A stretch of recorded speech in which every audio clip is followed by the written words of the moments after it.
Hello everyone, this is Thoughtful Salt. Sorry for the delay in Demo Man, but here we are taking a look at another game, Demon House. What is this game, you might ask? It's a first-person shooter. That's also $1. Yeah, I know, right? Unfortunately, this menu screen alone made me sincerely doubt whether this game was actually going to be a top-notch experience. Yes, I know. There's surprisingly not a lot of indie FPSs on the Xbox Live Indie Arcade. And that's surprising, given that the Xbox 360 has games like Call of Duty on it, Battlefield 3. It is dominant in the shooter genre. And yet it has very few indie FPSs, and the vast majority of those are mediocre at best.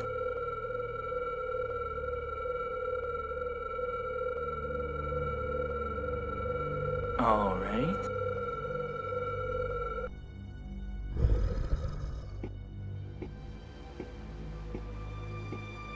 Okay.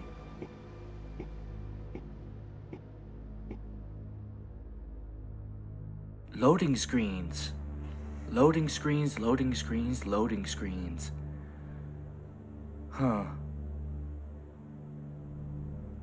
Now you gotta remember, this is a first reactions video, not a review, just so you know. Oh, loading. Please. This is almost Duke Nukem Forever length. Oh, so you're actively encouraging us to use the internet and not stuff in your game to solve your puzzles. That's encouraging. Well, first things first. Let's turn up the brightness a tiny bit. And by a tiny bit, I mean a lot. The game has a weird look to it, graphically. It looks like it could have been built during the Half-Life 1 era.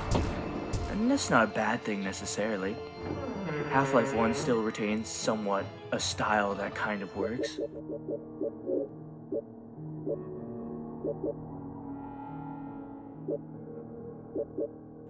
True or false vibration? What does false vibration feel like? Anyways, the first thing you'll notice is that the controls, at least the aiming controls, are so slippery. You feel like you're trying to handle a bar of soap that just won't stay in your hand. When you do have a grip on it, you're trying desperately to keep it in your hand.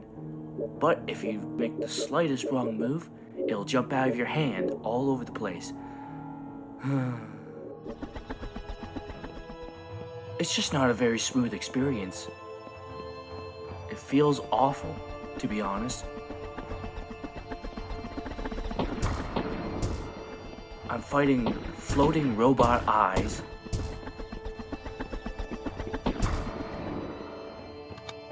Well, at least, you know, this game isn't the ugliest in the world. It's got a nice sense of atmosphere about it already. Whoa. But I think the AI for the enemies only knows how to run straight at you. And that's about it.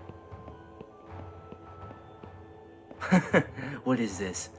This looks like a tuba with a radio at the end.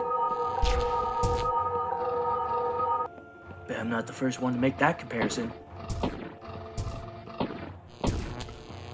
Oh, come on. Wait a second, That sound effect sounds familiar. That's the plasma pistol sound effect from Halo Combat Evolved. You thieving sons of bees. Sons of bees. I'm trying to make this a more family-oriented show, but failing all the same. Oh my, what? Let's zoom in on that. What the heck?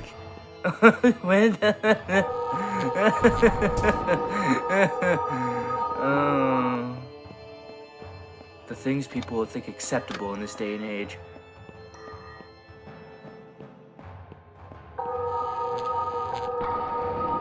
find it weird that your gloves are flesh-colored. You're clearly wearing gloves. But why do they have to be flesh-colored? Could they not have been black or something? It's just a bit unsettling. Am I wearing my own hands as gloves? Or am I wearing someone else's hands? Weapons. How convenient. BioShock style. This looks pretty good. Shotgun. Yeah. It's a pretty dorky looking shotgun.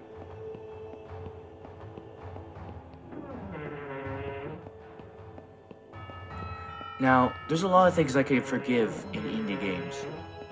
I can forgive less than optimal graphical styles, to a certain extent.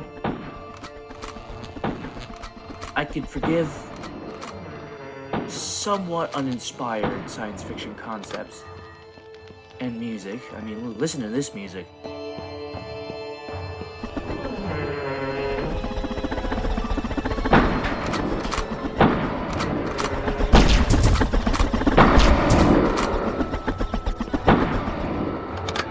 Yeah, it's not exactly the most inspired score you've ever heard. But what I can't forgive in indie games is the lack of optimized controls. These controls are awful. I never feel like I'm being accurate at all. I feel like I'm just trying to maneuver poorly some soap along a bathroom wall. And that soap will stick to the wall sometimes and be even more annoying. You know, it'd be much more effective if you had something in that crib, like a baby doll or something, instead of just blankets. That would have been creepy.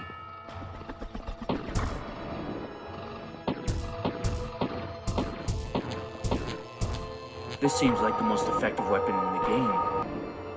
So, is this game promising enough for me to recommend a full purchase? I would say no. The controls are simply something that I can't look past. This has been Thoughtful Salt taking a look at Demon House for the Xbox Live Indie Arcade. I'll see you next time.